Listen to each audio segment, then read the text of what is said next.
So this is a piece of this puzzle that is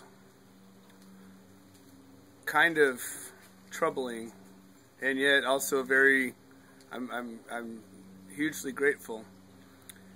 In order to have justice of any kind in America, you have to have legal representation. And there's plenty of people who say, well, you can represent pro per, or you can, you know, all the people that believe in the natural law and all of that stuff, and all of the jurisdiction and habeas corpus and all of those things, all these great ideas people come up with. You just got to do this and that and the other thing. Well, the reality is you need to have a decent lawyer if you want to have a chance at justice. If you don't, you're likely to have either a lot of confidence and you'll walk into whatever you walk into, probably a bad outcome, or you'll get a public defender which will be assigned to you and will most likely try to convince you to take a deal, in which case you will become considered guilty of whatever crime it is you've been charged with and have to deal with the consequences. If you're fortunate enough to have funds to secure a lawyer, then of course you've got to get one that cares enough to fight. I don't think I've talked about this enough, but you know, I have a lawyer, Chris Glew, who has shown tremendous heart and has represented me for now 3 cases, one of which he did pro bono, and this one is a very complicated case, and he's come in much cheaper than anybody else, and I've been unable to even pay him half of what I owe him, and somehow he's still sticking by me. I continually reach out to people and ask for support and help, and you know, in addition to trying to fight this battle, I'm also trying to raise funds so that I can, you know, pay him what I owe him. It's a real difficult thing because just to raise enough money to pay your bills is more than I can do right now in this economy, and the amount of time I can spend working without being in court or trying to rally support or do interviews or all of the advocacy stuff I try to do. So I'm sort of left at the mercy of kind people, and there's been several people that have been extremely generous and continue to do so, and even a couple of collectives. You know, Miss Quiggle was very generous, and Petite Jolie, Sandra and Marcos have been, you know, just angels, and Katrina and Kathy Z and all those people that have donated.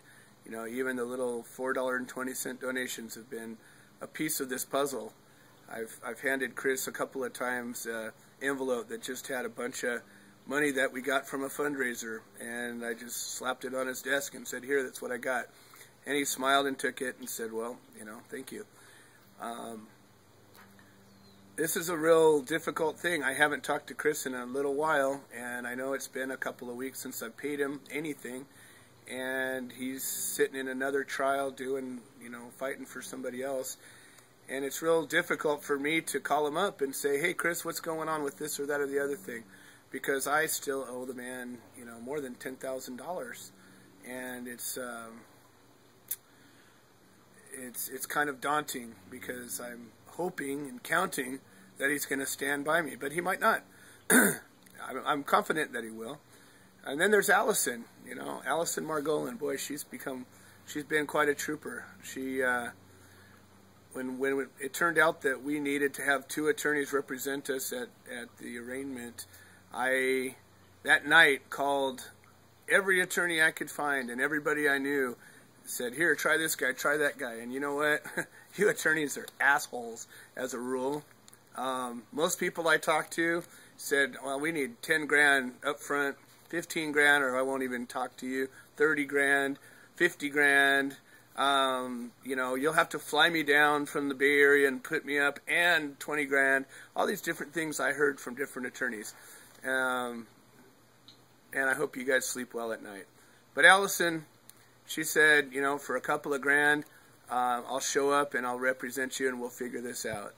And as much as, you know, I've had people say good things and bad things about her, she's been a trooper, and she's put her heart and soul into this. And I just am very grateful. When it came down to the judge ruling against my defense, well, I couldn't very much ask Chris to write the writ because I still owe him so much money. His advice to me was get an appellate attorney. Couldn't afford one of those because I can't even afford to pay him. And Allison stepped up and says, well, I'll do it. Let's see what happens. And you know what? The only bit of good news we've gotten in this trial so far, I'm about to share with you. The appellate court has just received our writ, and they've called the prosecution to answer by November 17th. And that's the first teeny little bit, shred of hope. And Allison called me up the other day all excited and told me all about it. And she says, you know, we didn't expect this was going to happen. Typically on a writ, the appellate court won't pick it up. They just reject it, and they wait for the case to be, a conviction to be rendered, and then they'll hear the case. And so this is really the one teeny little bit of hope that we have right now, and that's just because of Allison and her willingness to step up there and you know, put her team on it. And as far as I know, I don't think she's been paid in full either. And yet they're, you know, both of these guys are putting their heart and soul into this. And I am very aware that if we had a legal team of 20 or 30 people or 10 people or 5 people that were willing to put all their resources in and bring the weight of quality attorneys to bear on this court, it might have a different outcome.